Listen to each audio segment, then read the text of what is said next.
So yun mga ka-idol, magandang gabi po sa inyong lahat.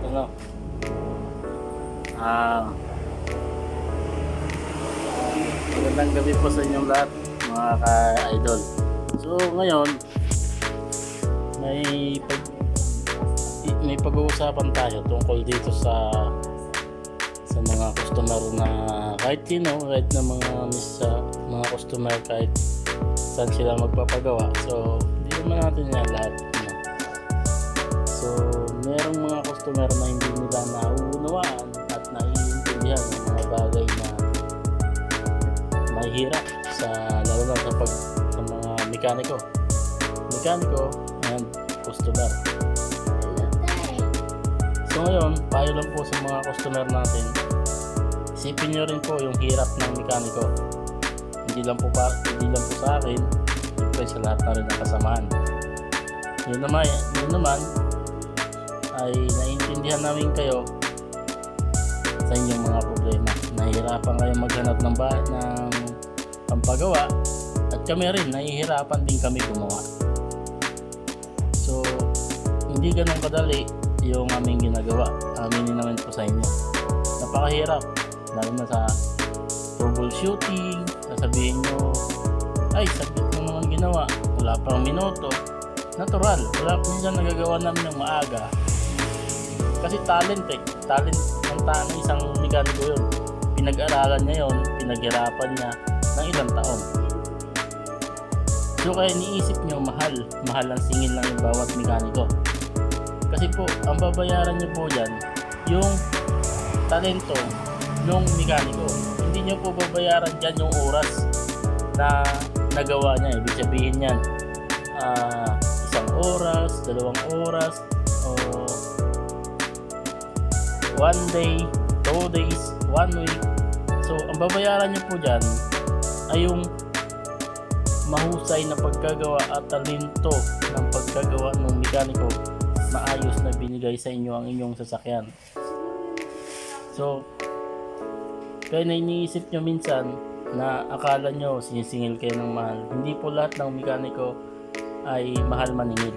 So kaya lang naman mahal ang maningil yun, yung mga ibang mekaniko. Sa akin naman, sakto lang naman ako maningil. Hindi naman mahal talaga yung tatagain kayo sa presyo. Kasi ako naman pag nakikiusap kayo sa akin na boss, baka pwede mong bawasan, sa akin wala namang problema.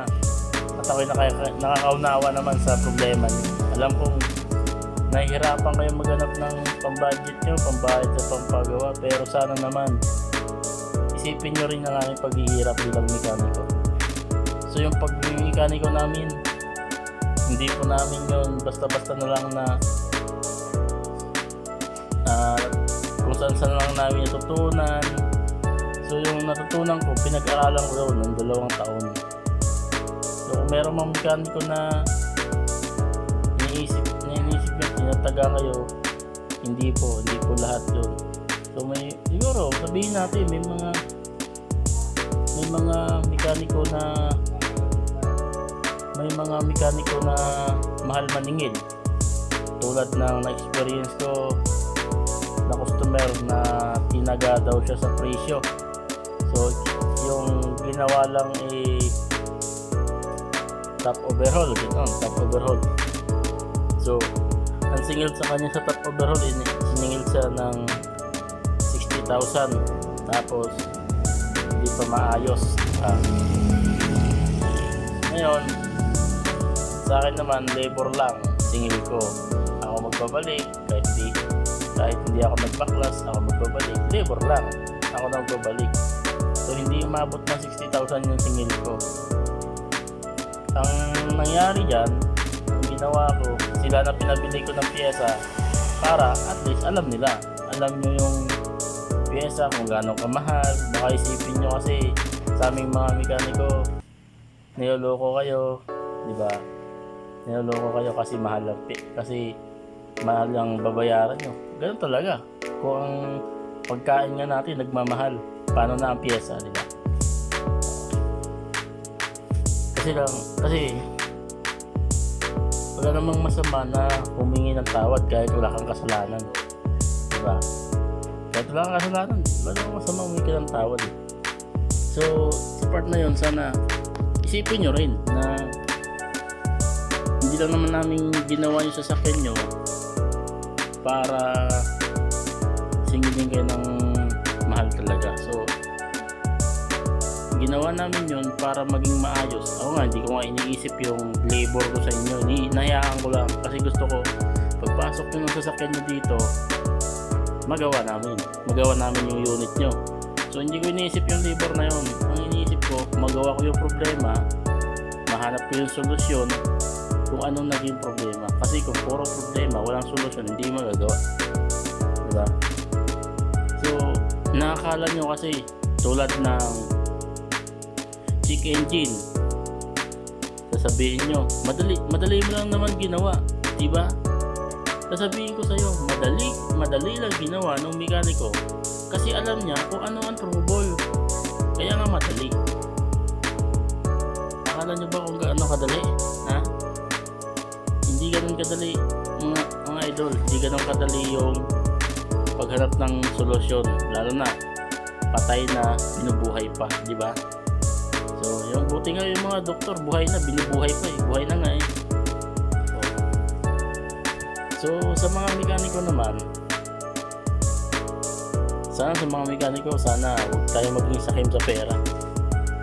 Kung nakikiusap yung mga customer na boss ganito, wala akong budget, kulang yung budget ko, baka pwedeng 2 bigay. So pagbigyan nyo, pero huwag nyo ipupull out yung unit hanggat di buo ang bayad. Ganun yun. So minsan matuto tayong mekaniko na umunawa sa mga customer natin. Hindi porket mayaman sila tapos sisingilin nyo naman ang mahal, kasi isipin nyo mayaman naman yan. So wag ganun, kahit nasabihin natin mayaman sila, kung gaano pa sila kayaman, basta kung ano pa rin yung tamang labor, yun pa rin yung sisingilin natin. Kasi di lahat ng customer ay mabait, yung iba naman hindi. Kasi ako naman, marami naman ako na experience sa mga customer na hindi ko alam, diba? Marami naman ako customer na encounter wala sa hulog. Iwan ko ba bakit wala sila sa hulog, diba? Tulad nito na experience ko dito sa Ternate, sa Kabiang Tunnel, tinulungan mo na kasi kahit gabihin kami, pinuntahan mo na, tapos ganyan pa yung mangyayari, diba? Hindi ka babayaran ng tama, diba? So ganun, kaya ako minsan napapaisip ako kung mag-home service pa ba ako, kasi maraming customer na talaga na pag alam nila na sa kanila yung unit, pwede sila hindi sila magbayad ng tama eh. Wala ka nang habol ko kasi sa kanila na yung unit pagka nandiyan sa bahay. Kaya yung mga loads, kaya mas maganda dyan sa mga mechanic pro, parating mekaniko, ay dapat kumuha ng sariling shop, talyer, para naman walang lukuhan. Ang mangyayari dyan, so kausapin sila na ng maayos. Hindi mo pwede, basta pag may shop ka, kailangan marunong ka umunawa kahit minsan na hindi maganda, diba? Alam nyo na kung anong bakit Diyos sinasabi, bakit sinasabi hindi maganda, alam nyo na yun. So maraming ganyan. Sana naman sa mga customer natin dyan, intindihin nyo din yung mga mekaniko. Pero tulad ng kasi yun sa Kabiang Tunnel, sinabihan ko, kung alam ko lang ganyan ka, dapat ikaw na gumawa ng truck mo. Diba? Dapat maging prangka tayo, kasi pag hindi mo sila paprangkahin, kasi tuloy-tuloyin ka nila na ganito, ganyan. Kailangan prangka ka sa kanila para alam nila kung ayaw nila magpagawa, di ba sila, ganun lang yun. Kasi huwag nyo natin pilitin yung customer na magpagawa sila sa'yo, nasa kanila na yan kung gusto nila magpagawa. So pag ayaw nila sa labor mo, ibibigay mo, iyaan mo sila magpagawa o sila gumawa ng unit mo. Ganun talaga ang buhay. So Yun lang, hindi ko po na lahat ng customer kasi may mga customer din ako na maayos at may tiwala sa akin.